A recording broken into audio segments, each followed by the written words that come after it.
Aux yeux de la société, je suis une putain de mauvaise mère. Une putain de mauvaise mère. Je me priorise par-dessus tout. Je commence mes journées par me faire du bien. Je m'occupe de mon enfant juste après. Je priorise mes besoins par-dessus les siens. Je culpabilise absolument pas quand je pars loin, seule, et je le fais très souvent. Et quand je le fais, je briefe absolument pas mon mec. Donc oui, je prends la responsabilité que tout le monde autour de moi pense que je suis une mauvaise mère. Et pourquoi je fais ça?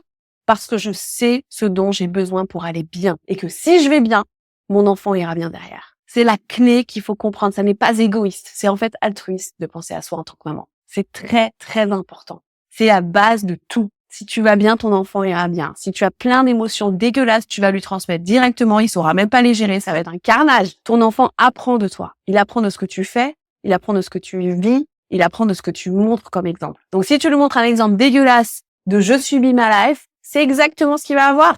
Il va avoir une vie qui subit. Est-ce que c'est ce que tu lui souhaites? Pose-toi cette question. Qu'est-ce que tu lui souhaites à ton enfant? Incarne-le d'abord. Fais-le d'abord. Donc la règle, elle est très très simple.